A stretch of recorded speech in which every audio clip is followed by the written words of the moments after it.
Hi there, fellow St. Paulites. With our Minnesota weather getting colder, you may be looking indoors for your entertainment options, like here at the St. Paul Public Library.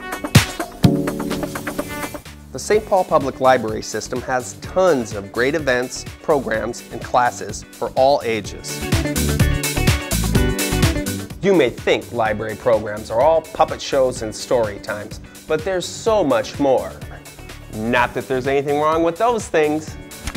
Gorilla and Lion, we have a special friend for Storytime, and I'm downtown at the Central Branch to find out about some of the more unusual offerings in library events. Here's my friend Andrea. Hey Nick. Andrea McKinnon works behind the scenes publicizing all the great stuff happening here at the library. So Andrea, tell me about library programs in general and how folks can find out more. We have a lot of fun and free programs at the library. You can find out about them in our program guide, which you can pick up at any library, or online at sppl.org. Go to events and classes and then calendar, and there's a lot on there. You can search by event type, age, or location. Do you know we have 14 different locations? Wow. Yeah, and there's a lot of programs on the calendar. Andrea, give me some of your picks for unusual library events.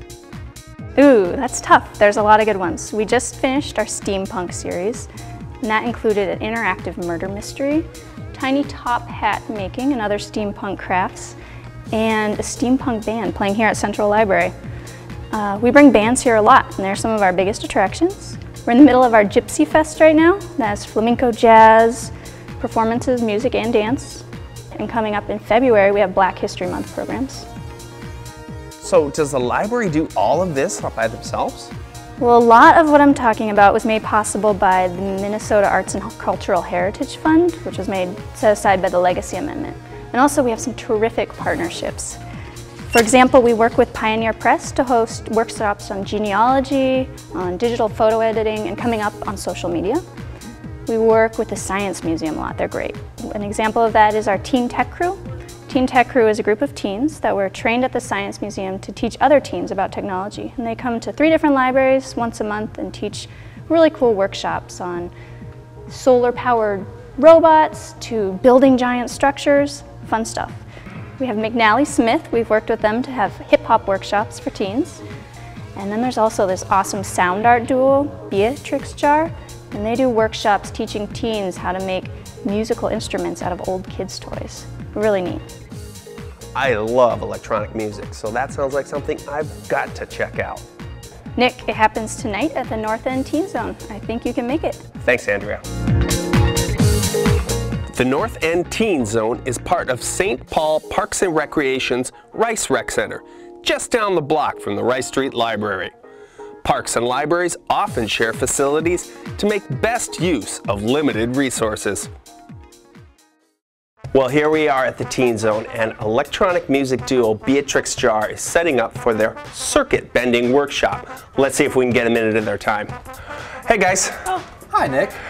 So what is Beatrix JAR? Well, Beatrix JAR consists of my partner Bianca, she's Beatrix, and I'm Jacob Aaron Rosk, I'm JAR. Now we are a conceptual sound art duo who go across the country, you know, teaching the good word of DIY electronics, sound art collage, and, you know, creativity across the land. Why do you do these workshops?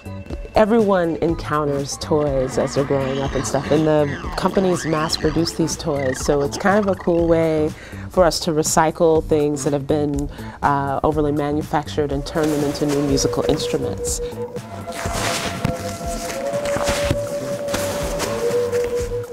These toys are all things that we grew up with, so there's a certain nostalgia and a certain sonic quality that we really enjoy, and we also enjoy releasing all these hidden organic sounds that the manufacturer had never intended for you to find, but are hiding out inside the little electronic city that lives in each of these states of the toys and the machines.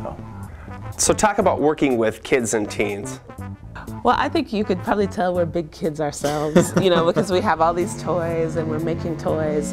So it's really, I think working with the kids and teens is really fun. I think it's, like I always think back to being a teen myself and how I learned about music. And I think what we do as a sound art duo is we open the door to like non-traditional music and non-traditional ways of making music. Well, that sounds like fun. Thanks, guys. Oh, thanks so much, Nick. Well, like Andrea said earlier, the library has all sorts of programs for all sorts of interests, including circuit bending. For the whole list of events, go to sppl.org.